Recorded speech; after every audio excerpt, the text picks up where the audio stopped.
like I normally do, but it's asking me to admit people from the waiting room, which is new. That might have been some weird setting I accidentally checked off. I'll have to go look myself. They've been making a lot of changes lately. And yeah, there's a new button down the bottom. It says resume/stop recording. Should we click resume when we're good to go? Yeah, because now all of a sudden it started recording automatically when I started the meeting, and I'm like, Okay. I don't need it to have 10 minutes of recording of just this. Yep. And Yeah, then they shouldn't me and change Susan anything. go, by the way, this is being recorded in 5 minutes. I don't like new buttons on my screen. Makes me nervous. I don't like new settings. The minute I logged on, it said recording started. I'm like, what? Usually I have to search for it, which leads me to believe that they did some sort of software update again, which usually is never a good sign. Anything to confuse us. Right? Yep, keeping us on our toes. Yep. Yep. I mean, I saw it said AI being recorded. Oh, I didn't see that it was that's its own thing. I hate the AI companion thing. Then I get nervous dumping on Zoom because the AI is on and it's listening. Probably gonna phone everywhere home. we go. Everywhere we go. So DK and the mayor and Rich Fiskay all said that they could make the 5:30 meeting, so they should all be coming on. Yep, and Diane said she might end up being on the phone earlier at a meeting. We're probably getting there. Yeah. Hey, folks. Hi, Good evening, Don. Don. Sorry, I'm just wrapping up a million meetings. So, Yep. Hi, folks. Evening. This should be a maybe record quick one, but we'll see. Let's do it. Let's do that. Yep.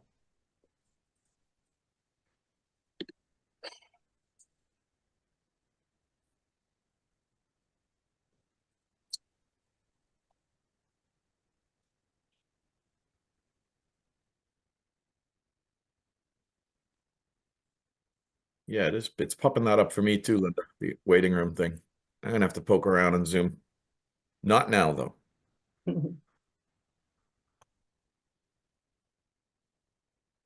Hi, everyone. Hi, Diane. How's it going, Dr. Kelly? Hello.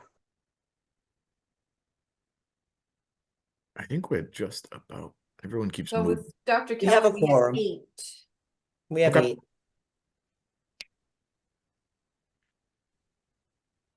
You can kick it in gear if you'd like, Susan. All right. Are we recording? Recording in There progress. you go. Okay, Now it very is. good. Good evening, everyone. Welcome to the Revere High School Building Committee meeting number 74. Today is Thursday, April 10th, 2025, and the time is 5:32 p.m. Linda, roll call, please. Absolutely. Mike Picardi. Here. Stacy Rizzo. Absent. Susan Gravellisi. Here. Dr. Kelly. Here. You. Carl Svensson. Absent. Christopher Bowen. Absent. Rich Viskay. Absent. Don Ciaramella. Here. Nick Rystrom. Absent. Mayor Keith. Absent. Tom Skorowski. Present. John Stamatopoulos. Present. Councillor Cogliandro. Here. Don Martelli. here. Joshua Miranda. Coming in right now, Linda, and Carl arrived as well. Yeah, coming in hot. I might just start over. Doing roll call with Josh Miranda. Here. Thank you. Joshua, sorry. Chris Ciaramella. Absent. And Carl Svensson. Here. Excellent. We Sounds have good. a quorum, so I'm gonna kick this over to you, Brian. Okay, first off, thanks everyone for accommodating this sort of out of the regular monthly meeting cycle, and thank you, Susan, for putting this together.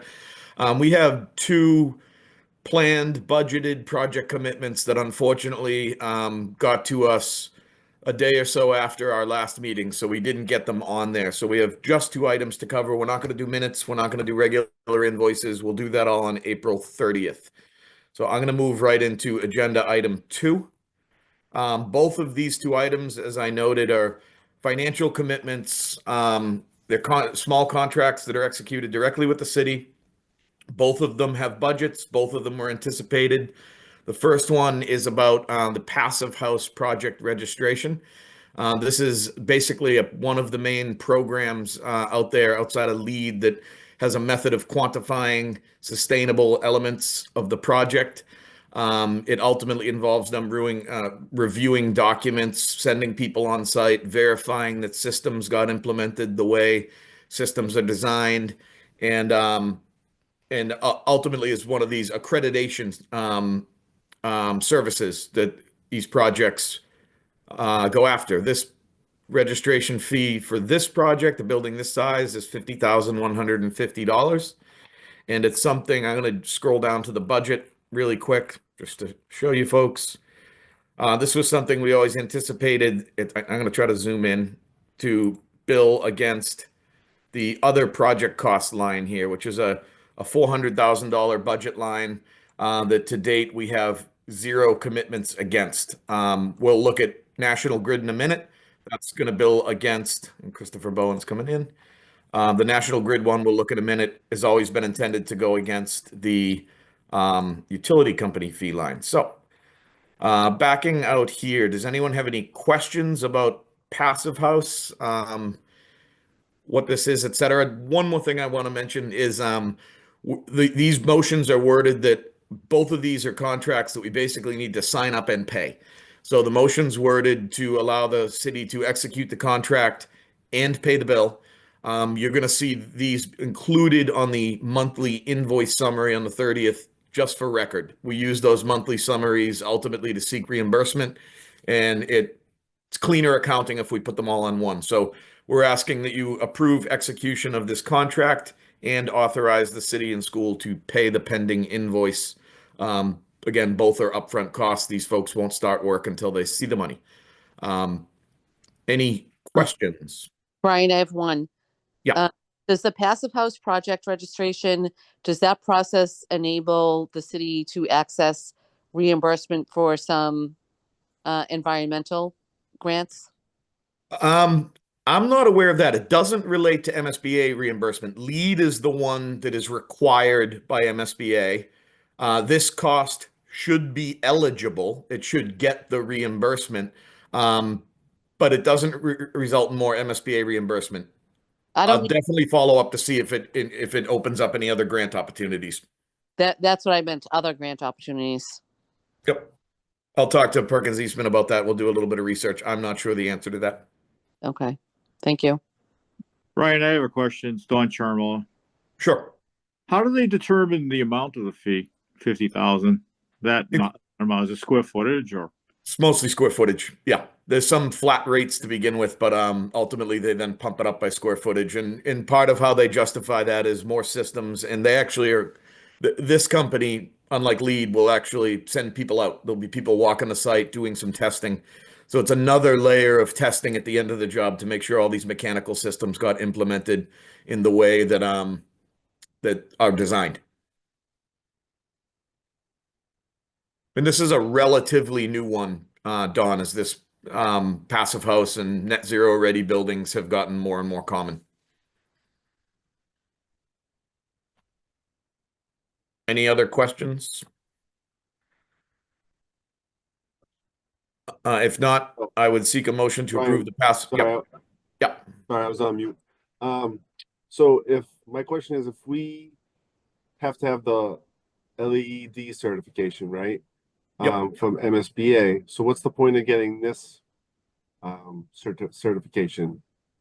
It's mostly a design. It's a way to quantify in more detail than LEED does. LEED is mostly based on submissions. You tell them what you did, they give you certificates. The strength of this is that people are actually coming out and verifying. Now we'll have a commissioning agent who's going to look at to make sure all the systems are functioning properly as well. But this is really, in the end, what you're paying for is an extra independent layer of verification that the systems are performing to the energy code, basically. Okay, so they'll be on the property throughout the project at some point. Yeah, it'll really be once the envelope's closed up and mechanical systems are online. So probably Right. not for the first year and a half, but once we have systems to test and an airtight building, they'll actually have boots on the ground. Okay, thanks. Brian, I have a question. Sure. The registration fee is 50,150. What is the total cost of their services? That is the total cost. Oh, okay. I thought that was just the registration. Yep. Yeah, it does say registration fee, but this is basically, yeah, to register for the whole program.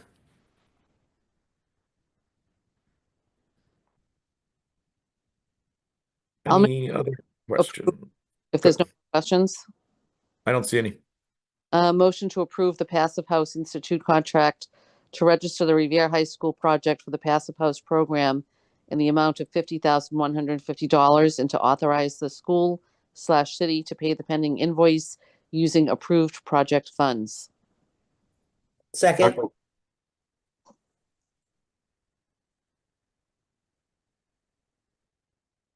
I will do roll call. Mike Picardi, Yes. Susan Gravellisi, yes. Dr. Kelly, Yes. Carl Svensson, Yes. Christopher Bowen, Yes. Don Ciaramella, Yes. Tom Skorowski, Yes. John Stamatopoulos, Yes. Counselor Cogliandro, Yes. Don Martelli, Yes. Joshua Miranda. Yes. Thank you. Excellent. Next agenda item, I mentioned Passive House is a little new. Getting charged by National Grid is not new at all. So what is a little different here, often on other projects, maybe that you've seen, especially some of you folks that see a lot of these construction projects, there's always a back charge from National Grid to hook up a new building to power. The slight difference here is that due to the size of the building and the fact that there hasn't been any significant electrical service down at the Wonderland site for at least a decade or more, the first step here is for National Grid to do an engineering power study. So whenever they're looking for a power study, they look for a deposit up front. This effectively is a deposit to what will become the final back charge. I anticipate the final back charge will be significantly more than $30,000. We do have, after this commitment, there will still be $245,000 and a little change after that remaining in this utility company fee budget line. But really the only thing that would go against that remaining 245 that I know about right now is electrical service. So this will authorize National Grid to perform the power study. Those can take between 4 and 6 months. At the end of that, they'll put a full quote in front of us to get power, permanent power to the site, and we'll process that bill when they get it. So effectively, this is a deposit to the work that's going to come. Right now, it's going to fund the power study. And ultimately, when we get the full bill, will already be $30,000 into what the project owes National Grid. Same as before, this is going to show up on the April 30th invoice summary for record. And I did just quickly show you the budget line. This is paying against the utility company fees. We had one commitment from last month, $24,383 to get that fiber data service to the site. This will be the second commitment against this budget line. Any National Grid back charge questions? I'm looking around for hands. Seeing none, we would entertain a motion.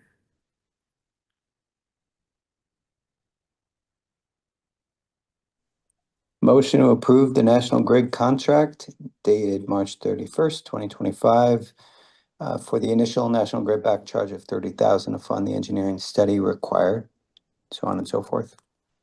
Perfect. Second.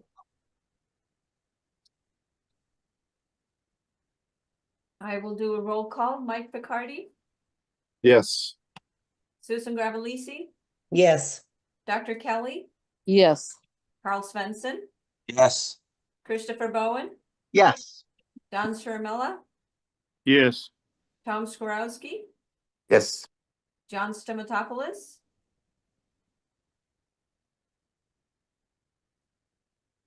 Yes. thank you. Yes. Counselor Cogliandro, Yes. there we go. Don Martelli, Yes. and Joshua Miranda. Yes. Excellent, thank you, everyone.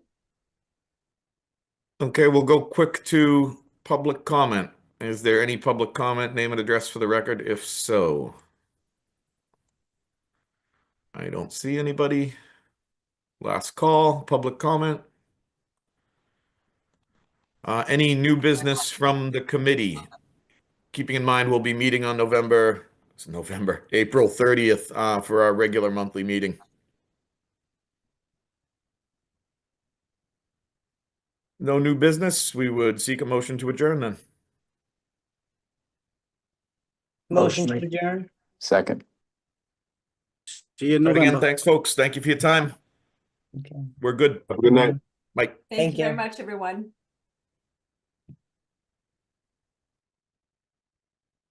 Recording stopped.